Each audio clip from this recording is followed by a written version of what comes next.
The billionaire pointed at her. "You people are born to steal." The hall went silent. Chandeliers trembled with the echo of his rage. Every guest stared at the black maid standing by the dinner table, her eyes calm but burning beneath the humiliation. Her name was Keisha, and in that moment, she knew the night would change everything. If this already made your blood boil, hit like and subscribe right now, because stories like this are still happening, and the world needs to hear them. Keisha set the silver tray down carefully, refusing to drop it, refusing to give them the satisfaction of seeing her break. The billionaire's wife crossed her arms, voice dripping with accusation. Check her room. Check her bag. She's been eyeing that envelope all day. Keisha didn't move. Her chest rose slowly, her gaze steady on the man who once trusted her with his home, his family, his child. "I've served you for 3 years," she said softly.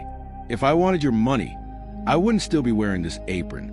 The guests whispered again, not about the missing cash, but about her courage, because they all knew something about this scene wasn't right. The mansion felt colder that night. The party had ended, but the shame hadn't. Keisha walked down the marble hallway alone, her shoes echoing against the silence. Every step reminded her of the eyes that had watched her, judged her, without a shred of truth. In the servants' quarters, she closed her door and leaned against it, exhaling the weight she carried all evening. On the nightstand sat a photograph of her mother, framed and cracked at the corner. She whispered, "You taught me to hold my head high, Mama. I'm trying." Her phone buzzed. One new message. "Don't say a word. Let them hang themselves." Keisha stared at the screen, her pulse quickening. It was from a number she didn't recognize, but the timing, too perfect. She typed nothing back, just locked the phone and slipped it under her pillow. Outside, the wind howled through the estate gates like a warning. Upstairs, the billionaire's wife was already spinning her version of the story, calling lawyers and reporters. Keisha sat on the edge of her bed, steadying her breath. The world thought she was powerless. But tomorrow, she'd prove silence could be louder than shouting.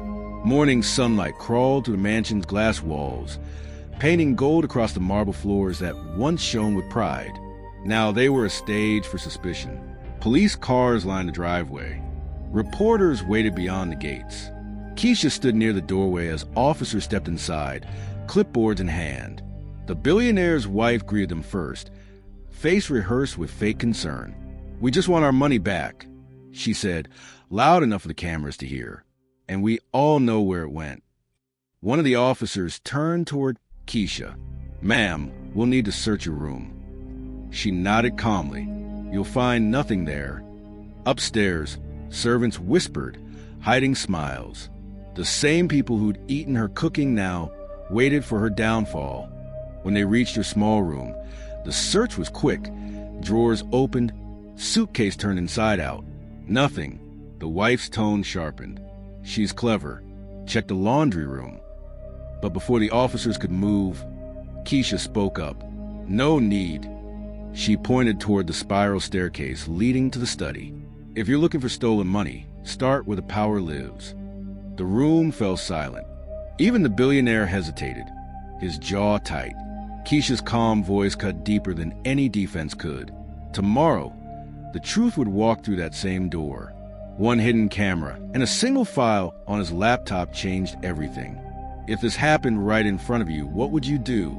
Tell me in the comments. I read every one. And if you want justice as much as I do, hit subscribe. The detective pressed play. The room filled with tense silence, broken only by the faint hum of projector. On screen, the billionaire's teenage son laughed with a friend, then slid a white envelope into his own jacket pocket.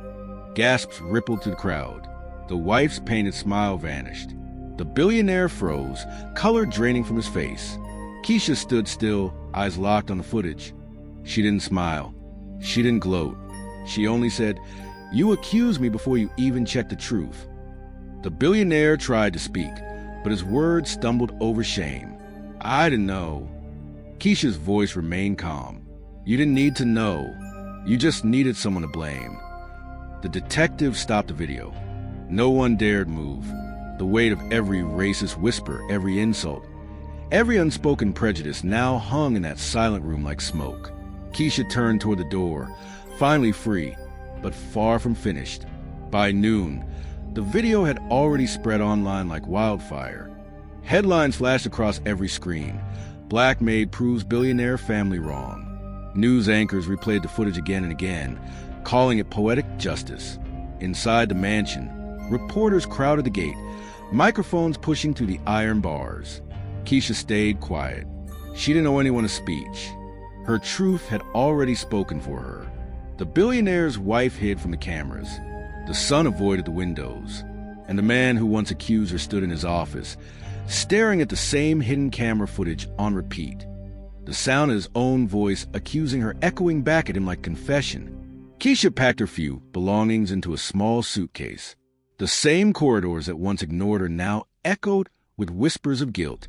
When Mr. Langston finally appeared, he looked smaller somehow, the weight of pride heavy on his shoulders. "Keisha, please," he said quietly. "I'll make it right. I'll pay you double, whatever it takes." She looked at him evenly, voice steady. "You already paid, sir, the moment the world saw who you really were." Then she lifted her bag, turned, and walked out without looking back.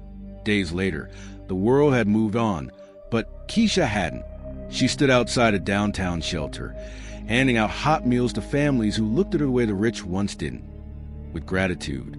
The same hands that had served a billionaire now served people who had nothing, and somehow that felt like peace. A local reporter spotted her and approached with Mike. "Miss Keisha, everyone's talking about your story. After what they did, why help others instead of celebrating your win?"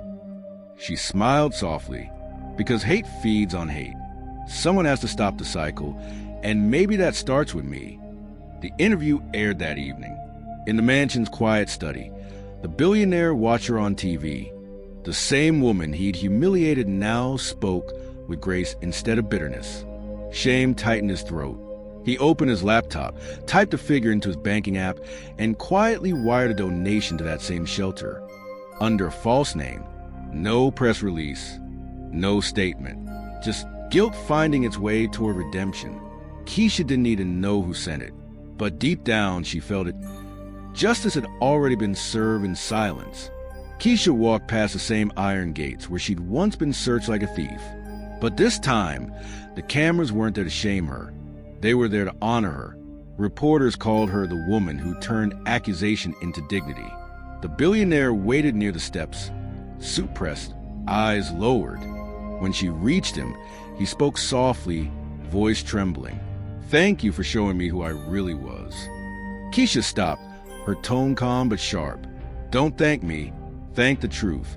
It doesn't hide forever, not even behind money." He nodded, swallowing regret. For the first time, he didn't see a maid. He saw a woman who'd face his power, and won. She adjusted the strap of her bag, ready to leave for good. "I hope you treat the next person at your table better than you treated me." Her footsteps echoed down the marble path as sunlight caught her face, proud, unbroken, free. If you believe this should never happen again, share this now. And to my USA, UK, and Canadian viewers, your voice is power. Use it. As the limo door closed behind her, her voice lingered. Dignity isn't borrowed. It's earned, and mine's not for sale.